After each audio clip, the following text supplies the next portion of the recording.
Well, welcome back to math, just what you guys have all been waiting to do, to discuss rates to ratios again. Now, ratios we understand are two numbers, and rates are where we take two different quantities and compare things. So let's go down here and kind of see if we can understand these rates a little bit. So if you look here at example 1, it says the ratio of miles to the number of hours is 434 to 7. So if we want to write that as a rate, okay, I would write it like this. The first thing listed is miles, the first number. So I would say 434 miles. And hours is 7 hours. So I kind of would write this one as a fraction. And this is basically telling me that we're going 434 miles in 7 hours. Is this a unit rate? What did you say? Did you say this is a unit rate? This is not a unit rate. Do you know why it's not a unit rate? A unit rate would mean we're comparing it to 1 hour. Do you think it's possible for us to reduce this to 1 hour? It actually is. You can take 434 and divide it by 7, and I think it should come out evenly. It does, exactly to 62.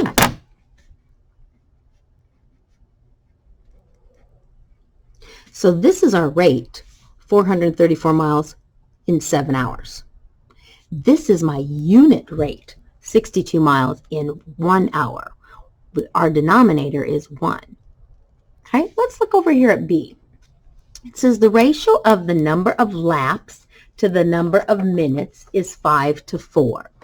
Okay, we're looking at laps to minutes. Laps. So we would have 5 laps to 4 minutes. We'll put min. Now, is this a unit rate? You're correct. It is not a unit rate. This is telling me that we're going 5 laps, and we're going 5 laps in 4 minutes. Well, if we wanted to change this one to a unit rate, to where it was per 1 minute, okay, we would have to divide by 4 over here. 4 divided by 4 is 1. Well, 5 divided by 4 is not going to come out even, is it? No. So it's actually going to be what we would call 5/4. Because 5 divided by 4 is actually 1 1/4, which can also be written as 5/4. So we would say that in 1 minute, they did 5/4 laps, which would be basically a 1 1/4 lap. Okay, so if we come down here to example 2, it says to complete the model using the ratio from example 1, part B. And they want us to look at this one, the one that was a little bit more challenging with this 5/4 on top, because they've given us these fraction boxes. So let's look here. The ratio we obviously had. If I had to do a ratio from my story, well, a ratio we know is two numbers. Well, the two numbers we know are 5 and 4.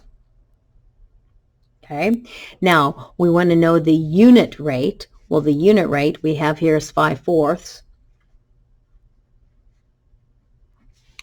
And the rate is 5/4 with the label laps to minute.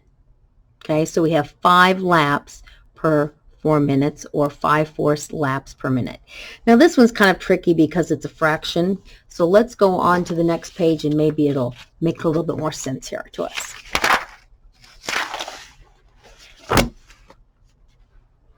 All right, so part B says complete the model below now using the rate listed below. So they've only given us this rate over here, and our rate is 6 feet per second. Oh, they already have the second down to 1. That's going to be helpful. So let's see, what would our ratio be? 6 feet per second per second would be 1. So we're going to say the ratio is 6 to 1. And remember, our unit rate is always what we compare. We put it down to per second, per minute, per whatever. Well, we found out here that we're doing 6 feet per second. So our unit rate compared to that 1 second is going to be, we were able to do 6 feet per 1 second. All right, let's move down to examples 3 through 6. Dave can clean pools at a constant rate of 3/5 pools per hour. What is the ratio of the number of pools to the number of hours?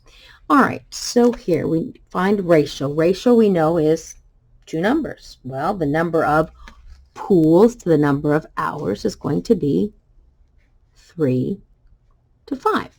Because we remember the first number listed here goes with the first word. The bottom number goes with the second word. So our ratio is 3 to 5 because I'm going to make sure I did the pool number first and the hours number second. All right, well, let's go on to what B says. B says, how many pools can Dave clean in 10 hours? Well, this one's a little bit more complicated. This one I'm going to have to do some things to solve this problem. One option that I could do that I know some of you like are tape diagrams. Well, we could say pools and hours. Okay, pools is 3 boxes, and hours would be 5 boxes. Okay, this is one way we could do it, and I'll show you how we can finish in just a second. Or the other way we could do it is we could do the proportion. We have pools and hours. We'll just put HRS, and pools and hours. Okay, we already know that there are 3 pools in 5 hours, and we want to know how many he can clean in 10 hours. Okay, so some of us know how to solve this, but if I go back to this one right here, the directions say how many pools can Dave clean in 10 hours. So this would have to be 10 hours. Okay, I might have to take 10 and divide it into 1, 2, 3, 4, 5. 10 divided by 5 is 2, so these would all be 2. 2, 4, 6, 8, 10. So that means these all have to be 2. And now I know that the answer is 6 pools. If I wanted to do a proportion, 3 pools, 5 hours. I want to know how many are 10 hours. Well, if you notice, I don't have to do cross multiply and divide. I could if I wanted to, but I noticed that my proportion also works this way. 5 times 2 is 10, so 3 times 2 is 6 pools. Okay, 2 different ways to solve the problem. Let's go to C then. How long does it take Dave to clean 15 pools? All right, I want you to pick one of the options that you want to solve and see if you can solve for me how long it's going to take Dave to clean 15 pools. So go ahead and pause your video so that you can go ahead and try this. Okay, here are the 2 options that we just looked at, tape diagram and a proportion. So we know that it's 3 pools to 5 hours, and the directions say 15 pools. So I had to take 15 and divide that into 3, which would have been 5s, which means these are all 5s.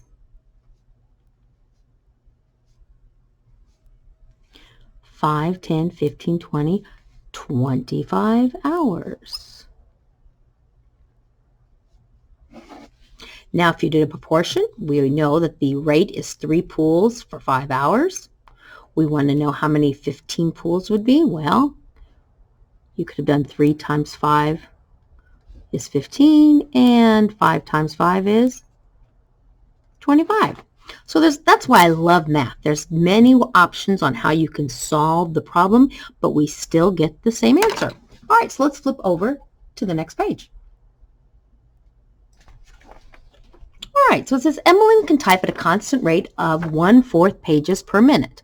What is the ratio of the number of pages to the number of minutes? Okay, ratio. So we're going to need two numbers. We want pages first and minutes second. So pages would be the first number. So our ratio is going to be 1 to 4. Emmeline has to type a 5-page article, but only has 18 minutes until she reaches the deadline. Does Emmeline have enough time to type the article? Why or why not? So once again, there's a couple of ways that we can actually solve this problem. First one is let's go ahead and let's set up a tape diagram. So we're comparing pages and minutes.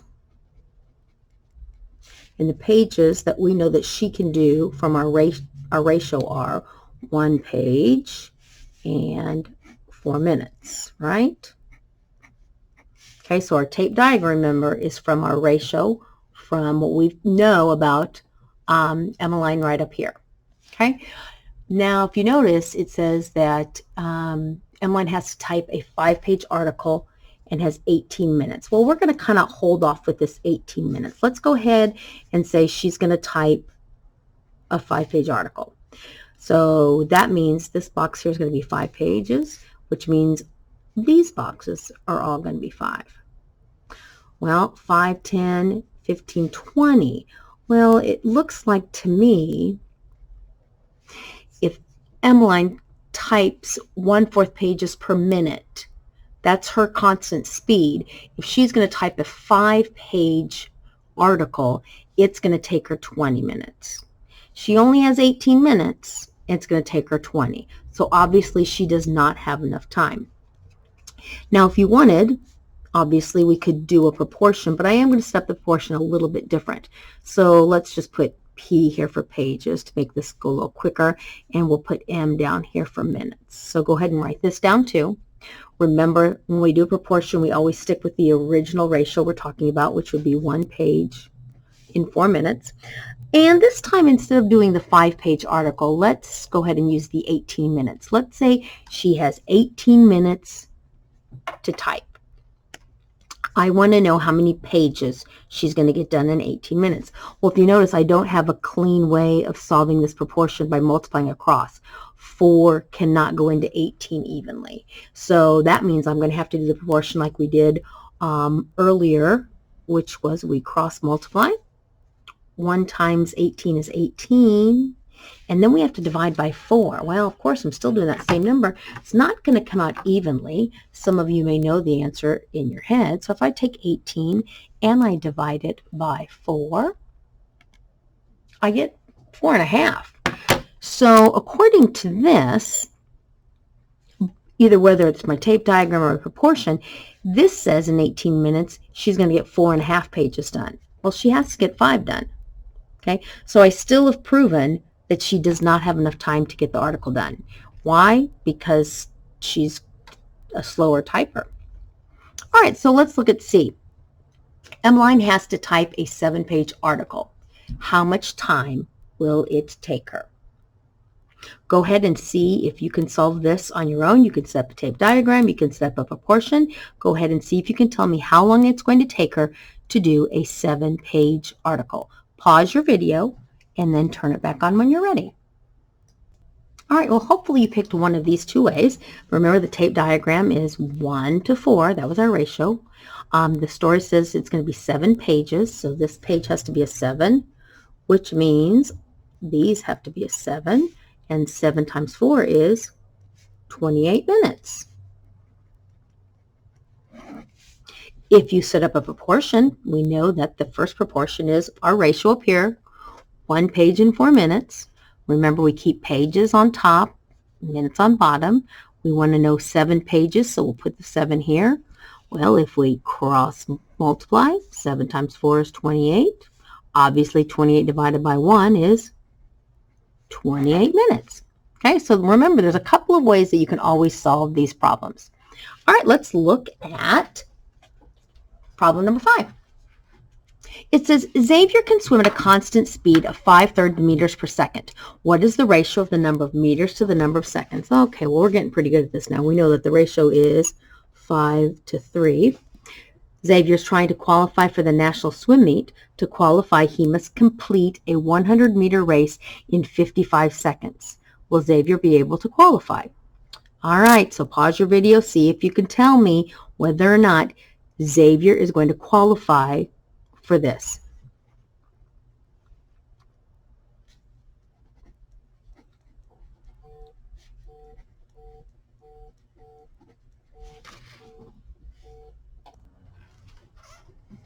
All right, so I kind of have a tape diagram set up here for mine. Meters 5, seconds 3. To qualify, he must complete a 100-meter race in 55 seconds. So I'm going to go with the 100-meter race. So that means this is going to be 100. I have to take 100 and divide it into 1, 2, 3, 4, 5 boxes. What's 100 divided by 5? It is 20. Which means these are going to be 20. Which means it's going to take 60 seconds. Oh, he must complete a 100-meter race in 55 seconds. He did a 100-meter race in 60 seconds. So will he qualify? No. The answer is no. Xavier is also attempting to qualify for the same meet in the 200-meter event. To qualify, Xavier would have to complete the race in 130 seconds. Will Xavier be able to qualify in this race? Why or why not? This time I'm going to do a proportion. Let's see if a proportion works. So I know that my original ratio is 5 meters to 3 seconds. We're going to keep meters here and seconds on bottom. Now we need to pick our other number from here. Remember, he is competing in a 200-meter event, but to qualify, Xavier would have to complete the race in 130 seconds.